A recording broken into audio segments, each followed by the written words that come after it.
Share market में stocks bye करते वक्त सबसे पहला क्वेश्चन जो हमारे जहन में आता है वो है कंपनी, कि कंपनी कहाँ पर स्टैंड कर रही है, हमें कंपनी का स्टॉक्स बाय करना चाहिए भी कि नहीं।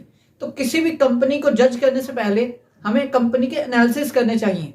1 या 2 साल से एनालिसिस करके हम कंपनी को जज बिल्कुल भी नहीं कर सकते। किसी भी कंपनी को करेक्टली एंड फेयरली जज करने के लिए हमें उस कंपनी के कम से कम 10 साल के एनालिसिस करने चाहिए। तो आज से मैं आपके लिए एक सीरीज स्टार्ट करने लगा हूं जिसमें हम 10 से 15 साल की एक कंपनी के एनालिसिस करेंगे और इस एनालिसिस के 4 पार्ट्स होंगे, मीन के 4 वीडियोस होंगी, जिसमें पहली वीडियो में हम तमाम रेशियोज, उसका पे out, dividend, bonus share, right share, क्या क्या इशू किया कंपनी ने पिछले 10 से 15 सालों में, वो देखेंगे। एंड बाकी 3 पार्ट्स के वीडियोस के उसमें हम पूरी की पूरी financial statements, income statement, cash flow statement, balance sheet, सबको 10 से 15 साल के लिए एनालाइज करेंगे ताकि हमें प्रॉपरली आइडिया हो सके कि ये कंपनी कहां पर स्टैंड कर रही है, इसका फ्यूचर आउटलुक कैसा है, हमें इस शेयर को बाय करना चाहिए भी कि नहीं। तो आप जिस भी स्टॉक को लॉन्ग टर्म के लिए बाय करना चाहते हैं मुझे कमेंट करें, उस पर भी डिटेल 10 से 15 साल के एनालिसिस करूंगा मैं। तो वीडियोस में जिस कंपनी के जितने ज्यादा कमेंट्स होंगे उस कंपनी को इसी तरह एनालाइज किया जाएगा लाइन वाइज, के बाकी कमेंट्स को भी कंप्लीटली एनालाइज किया जाएगा 10 से 15 साल उस कंपनी को, जिस कंपनी का नाम आप कमेंट करेंगे। तो आप जिस कंपनी को एनालाइज करवाना चाहते हैं 10 से 15 साल के लिए, तो आप एनालिसिस की जो वीडियोस होंगी उसमें कमेंट करें कंपनी का नाम लिख के, ताकि आपको आइडिया हो सके जिस कंपनी को आपने चूज किया है वो लॉन्ग टर्म इन्वेस्टमेंट के लिए सही है भी कि नहीं। तो चलिए वीडियो को स्टार्ट करते हैं।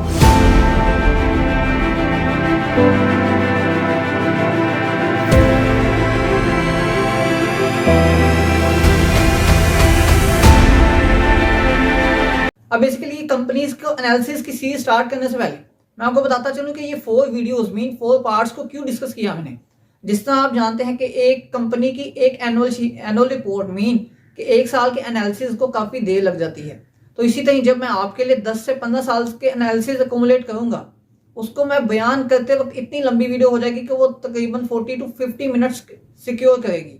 तो इसलिए एक कंपनी के 4 पार्ट्स होंगे जिसमें आपको कंप्लीटली बताया जाएगा, दिखाया जाएगा और आप खुद भी जज कर सकेंगे, जिसमें आपको कंप्लीट एनालिसिस करवाए जाएंगे कि कंपनी कहां पर स्टैंड कर रही है, कंपनी की रेशियोज लास्ट में कैसी थी, अब कैसी हैं और फ्यूचर में कैसी हो सकती हैं, और कंप्लीट फाइनेंशियल स्टेटमेंट्स, रेशियोज को भी डिस्कस करेंगे, स्टेटमेंट्स को भी डिस्कस करेंगे, उसके फ्यूचर आउटलुक को भी देखेंगे। तो चलिए मैं आपको स्क्रीन पर ले चलता हूँ और एनालिसिस को स्टार्ट करते हैं। तो सबसे पहले हम प्रॉफिट से स्टार्ट करते हैं। ये प्रॉफिट का टेबल मैंने बनाया हुआ है जिसमें डिविडेंड है, बोनस शेयर है, राइट शेयर है। तो 2023 वाला सबसे ऊपर लिखा है, तो हम नीचे से जाते हैं जो कि 2004 से मैंने लिखा है। तो जो बोनस शेयर और राइट शेयर वो कंपनी ने नहीं दिए, तो ये 10 जो लिखा हुआ है मतलब 100%। कंपनी ने 2004 में 10 रुपये डिविडेंड दिया था, इसी तरह 2005 में 12.5 रुपीज़, मतलब 125% है ये 125 रुपीज़ नहीं है। इसी तरह आगे 2006 में 25% बोनस दिया, बोनस के साथ डिविडेंड इंक्रीज़ होता गया। तो जो बोनस है वो कंपनी ने 2014 में आके बंद कर दिया देना, और इसमें 17 रुपये 2014 में 25 रुपये जो है ये तकरीबन कंपनी 2015 में इसी तरह इंक्रीज़ करती गई डिविडेंड। और ये 2018 में बोनस देने के बाद 19 में फिर बोनस किया इस कंपनी ने, एंड 2020 में अगेन बोनस देना स्टार्ट किया। एंड इसके जो प्रॉफिट है जो डिविडेंड कंपनी ने दिया वो काफ़ी इंक्रीज़ करती गई। और 2023 में जो इस कंपनी ने 655% इन डिविडेंड दिया, मीन के 65 रुपये पर शेयर डिविडेंड दिया कंपनी ने, और पर शेयर 145% बोनस शेयर दिया कंपनी ने। तो अब हम रेशियोज़ पर आते हैं। तो 2008 से 2023 तक की कंप्लीट रेशियोज़ देखते हैं। तो सबसे पहले है जो पे आउट। अच्छा, ये पे आउट और फ्लो बैक ये 2 रेशियोज़ इकट्ठी हैं। ये मैं आपको बता दूं, जिस तरह जो प्रॉफिट होता है कंपनी का PAT mean profit after tax, उसमें से जो अमाउंट शेयर होल्डर्स को मिलती है वो होती है पे आउट, और जो अमाउंट कंपनी री इन्वेस्ट करती है अपने बिजनेस में वो होती है फ्लो बैक। तो कंपनी ने 151 पॉइंट जो 2023 में 2008 से स्टार्ट करते हैं इंक्रीज़ करते करते कंपनी ने जो पे आउट मीन शेयर होल्डर्स को पैसा देती है, तो 2023 में सबसे ज़्यादा मीन 151 रुपीज़ दिया हुआ है। इनको कैसे कैलकुलेट करना है, इन सब की जो रेशियोज़ की वीडियोज़ हैं वो पाकिस्तान स्टॉक एक्सचेंज के जो कोर्स है उसमें कम्प्लीटली ब्रीफली डिस्क्राइब की गई हैं। आप वीडियोस देखकर इश्यूज़ को कैलकुलेट करना भी सीख सकते हैं। तो ये जो पे आउट है ये भी इंक्रीज़ हुआ है कंपनी का। और उसके बाद जो फ्लो बैक है, फ्लो बैक कंपनी कंटिन्यूसली सिर्फ थोड़ा बहुत उतार चढ़ाव के साथ कंपनी करती गई है। उसके बाद आ जाती है return on equity. Return on equity mean share holders के पैसे पर उनको मुनाफा। तो ये जो रिटर्न ऑन इक्विटी है कंपनी की, मीन शेयर होल्डर्स के पैसे पर जो रिटर्न है कंपनी का, वो भी 2008 से इंक्रीज़ होता जा रहा है कंटिन्यूसली, और कब दरमियान में कहीं अप्स एंड डाउन आया है, लेकिन 2023 में कंपनी ने रिटर्न इक्विटी पर बहुत अच्छा दिया है 42.81%। एंड नेक्स्ट आ जाती है return on assets. Return on assets mean assets पर जो कंपनी को रिटर्न मिला है, और ये जो रिटर्न ऑन एसेट्स है वो कंपनी को वही 5 से 20% तक गुड कंसिडर किया जाता है। तो ये भी कंपनी का काफ़ी अच्छा चल रहा है। और उसके बाद आ जाती है बुक वैल्यू पर शेयर, जिसे BVP भी कहते हैं।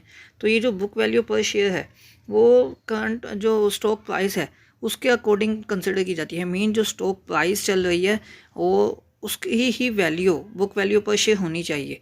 मेन अगर ये कोलगेट का शेयर अभी ट्रेड कर रहा है 1500-1600 पे, तो ये भी 1500-1600 के करीब होनी चाहिए थी। मेन के जो बुक वैल्यू पर शेयर है वो सेम होनी चाहिए आपका जो करंट शेयर प्राइस है उसके साथ, लेकिन इसमें कंपनी थोड़ी सी मार खा रही है, थोड़ी सी नहीं, मेरे ख्याल में काफ़ी ज़्यादा। तो आगे आ जाती है अर्निंग पर शेयर। मेन के शेयर, एक शेयर पर अगर कंपनी ने कितने पैसे कमाए हैं, तो 2008 से कंपनी कंटिन्यूसली इंक्रीज़ करती जा रही थी, लेकिन 2023 में कंपनी ने काफ़ी लो अर्निंग पर शेयर अर्न किया है। तो आई थिंक जितनी बड़ी कंपनी है तो इसमें ही कुछ छोटी मोटी चीज़, मतलब एक साल का ये इग्नोर कर लें हम तो बेहतर है, लेकिन फ़िलहाल कंपनी अच्छी चल रही है। अब ये जो net working capital to asset ratio है, ये कंपनी की, किसी भी कंपनी की 1 से लेस नहीं होनी चाहिए। वैसे तो गुड रेंज जो कंसिडर की जाती है 1.2 टू 2.0 कंसिडर की जाती है, लेकिन यहाँ कंपनी काफ़ी मार खा रही है कि 1 से नीचे ही इसकी जो टोटल एसेट रेशियो है नेट वर्किंग कैपिटल की। एंड नेक्स्ट जो इशू है वो है हमारे पास करंट रेशियो। करंट रेशियो जो कंसिडर की जाती है 1.5 to 3 कंसिडर की जाती है कि बहुत आइडियल, मतलब गुड है, और जैसे ही ये 3 से ऊपर जाती है उसे और अच्छा कंसिडर किया जाता है। मीन कि जितनी हाई जाएगी उतना अच्छा कंसिडर किया जाएगा। ये जो करंट रेशियो है ये कंपनी की काफ़ी बार 4 से अबव जाती रही है, तो ये मतलब अभी भी 1.86 है जो कि मतलब ठीक कंसिडर की जाती है।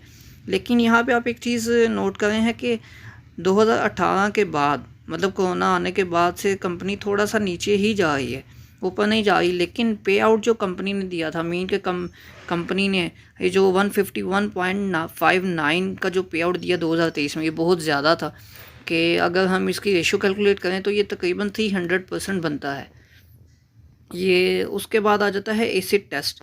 एसिड टेस्ट मीन के ये जो करंट रेशियो है ना, क्विक रेशियो, इसको एसिड टेस्ट कहते हैं, इसे लिक्विडिटी रेशियो भी कहते हैं। तो ये जो एसिड टेस्ट है इसको, ये जो गुड कंसिडर किया जाता है 1.5 1.0। अगर 1.0 से लेस होता है किसी भी कंपनी का, तो मतलब इसका है कि जो कंपनी के लिक्विड एसेट्स हैं वो करंट लाइबिलिटीज़ को उतारने के लिए काफ़ी नहीं है, तो इसलिए कि 1 से नीचे कंपनी का नहीं होना चाहिए। ये जो एसिड टेस्ट रेशियो है 1 से ज़्यादा ही होनी चाहिए।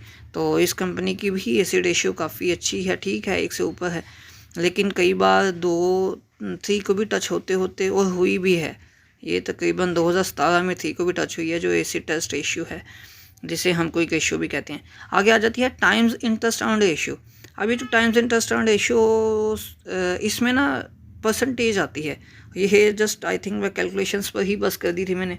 चलें, इसकी जो रेशियो है ना वो तकरीबन जो अच्छी कंसिडर की जाती है वो है 2.0, और अगर ऊपर जाती है तो वो और भी अच्छी कंसिडर की जाएगी। अब यहाँ पे जो इसकी हम रेशियो कैलकुलेट करें तो हाँ 2 प्लस ही बनती है इसकी ratio, times interest earn ratio की 2023 में भी, और बाकी भी तकरीबन अच्छी बन रही है उनके शेयर प्राइस के अकॉर्डिंग ही। उसके बाद आ जाती है टोटल डेट रेशियो। अभी जो डेट रेशियो है, मीन डेट रेशियो ऐसे ही कैलकुलेट करते हैं कि लाइबिलिटीज़ को डेट एसेट्स पर डिवाइड कर दिया तो ये डेट रेशियो निकल के आ जाती है। ये जो 0.3 to 0.6 के रेंज में होनी चाहिए, और 0.6 से अगर अबव होती है तो ये बैड कंसिडर की जाती है, लेकिन जो 0.3 या 0.4 वगैरह हो या इससे लो हो तो वो सबसे बेहतर है। लेकिन जो डेट रेशियो है कंपनी की 0.49 0.3 से, तो पिछले काफ़ी सालों से कंपनी की जो डेट रेशियो थी वो ठीक थी, लेकिन इस साल कंपनी की 2023 में जो डेट रेशियो है वो इंक्रीज़ हुई है, कि इसका मतलब है कि 0.6 से अबव तो बिल्कुल भी नहीं जानी चाहिए, क्योंकि वो एक बैड कंपनी का सिम्टम होगा। लेकिन फ़िलहाल कंपनी की जो डेट रेशियो है पिछले सालों के अकॉर्डिंग भी ठीक ही है, अंडर मतलब इस तरह के हम लोग इस पर ट्रस्ट कर सकते हैं, शेयर इन्वेस्ट कर सकते हैं। उसके बाद आ जाती है डेट टू इक्विटी रेशियो। ये डेट टू इक्विटी रेशियो की जो रेंज है 1 to 1.5 है। इसका मतलब ये है कि कंपनी के पास मतलब अब यहाँ पे 1 से भी लो है, जो कि समझ रखिए कुछ ठीक है। ये एक एक्चुअली इसका मतलब ये है कि कंपनी जो शेयर होल्डर्स हैं, इक्विटी की 1 रुपया, डेट का 1 रुपया बराबर है। अगर ये 1.5 हो तो मतलब 1.50 जो डेट है कंपनी पर और 1 जो है वो इक्विटी रेशियो है। ये जो इक्विटी रेशियो है मतलब इक्विटी रेशियो है शेयर होल्डर्स की इक्विटी, उससे डेट जो इक्विटी उससे जो डेट है वो कम ही है, तो ये अच्छा ही कंसिडर किया जाएगा।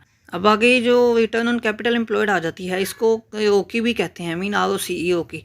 इसको कैलकुलेट करने के बहुत सारे फार्मूलाज हैं और बहुत सारे फार्मूलाज होने की वजह से इसको परसेंटेज या डिफरेंट जगहों से भी मतलब कैलकुलेट किया जा सकता है। इसके आंसर्स भी डिफरेंट निकलते हैं। तो यहाँ पर ये जो 0.6 इसकी जो रेशियोज़ हैं ये काफ़ी अच्छी कंसिडर की जाती हैं, मतलब अच्छी हैं, जो कि इतनी होनी चाहिए एक अच्छी कंपनी की। आगे आ जाता है एवरेज कलेक्शन पीरियड। ये एवरेज कलेक्शन पीरियड को हम आल्सो कार्ड भी मतलब जो कहते हैं वो है रिसीवेबल टर्नओवर। अच्छा, अब इसको ये जो रिसीवेबल टर्नओवर है, ये जो आम कलेक्शन पीरियड होता है ना, जो शॉर्टर पीरियड है, वो 60 डे टू और लेस, या मतलब 60 डेज़ होना चाहिए या 60 डेज से लेस होना चाहिए। अगर ये जो एवरेज कलेक्शन पीरियड है ऊपर चला जाता है तो ये ट्रबल शो करता है in your cash flow, mean cash flow में ट्रबल शो करता है अगर ये नंबर हाई चला जाता है। तो यहाँ पर ये जो एवरेज कलेक्शन पीरियड है ये भी कंपनी का काफ़ी बेहतर है। आगे आ जाती है डे सेल्स इन्वेंट्री। अब ये जो डे सेल्स इन्वेंट्री ये भी कंपनी की इसी तरह 30 to 60 है कंसिडर की जाती है, और अगर 60 से ऊपर जाती है ये बहुत अच्छी है। तो ये डे सेल्स इन्वेंट्री भी कंपनी की 60 से अबव है।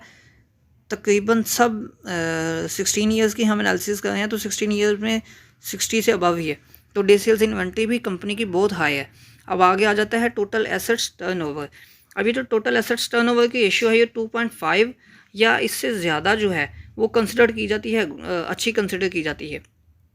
लेकिन ये सेक्टर टू सेक्टर वेरी करती है। अब कुछ सेक्टर्स ऐसे भी हैं जिसमें ये 0.25 to 0.5 लाइक यूटिलिटी सेक्टर्स, इसमें 0.25 to 0.5 अच्छी कंसिडर की जाती है। अब ये भी जो सेक्टर है हमारा केमिकल सेक्टर, ये भी कुछ इसी रेंज में है कि 1.5 से अबव होनी चाहिए। तो ये कंपनी की जो टोटल एसेट्स टर्नओवर है ये भी बहुत हैवी चल रही है। और उसके बाद नेक्स्ट हमारे पास आ जाता है ग्रोस प्रॉफिट मार्जिन। अब ये जो ग्रोस प्रॉफिट और नीचे आ जाता है नेट प्रॉफिट। ग्रोस प्रॉफिट वो है जिसमें जो टैक्सेशन है वो प्रोडक्शन कॉस्ट और इसी तरह ही जो मैन्युफैक्चरिंग कॉस्ट है या दूसरे कोई ऑपरेशन नॉन ऑपरेशन एक्सपेंसेस है वो कंपनी ने अभी डिडक्ट नहीं किए होते, वो होता है टोटल मतलब ओवरऑल जो भी इंक्लूड होता है प्रॉफिट में, वो होता है ग्रोस प्रॉफिट मार्जिन। वो कंपनी का 2008 से 2023 तक आपके सामने है। उसके बाद आ जाता है net profit margin. Net profit margin वो है जिसमें operation non operation cost, manufacturing cost और प्रोडक्शन कॉस्ट जो है वो सब डिडक्ट कर ली जाती हैं। जो एंड नेट प्रॉफिट मतलब जो एट द एंड जो प्रॉफिट बचता है जिसे हम pad mean profit after tax भी कह सकते हैं। तो ये 2008 से 2023 तक की ऑलमोस्ट तमाम रेशियोज़ को कैलकुलेट किया गया इसमें। तो ये जो आपके सामने है ये आप इसको दोबारा रिवाइंड करके भी देख सकते हैं। एंड नेक्स्ट वीडियोज़ में हम उसी तरह, ये पार्ट 1 है और पार्ट 3, 2nd एंड 4th में हम दूसरी जो फाइनेंशियल स्टेटमेंट्स हैं उनको स्टडी करेंगे।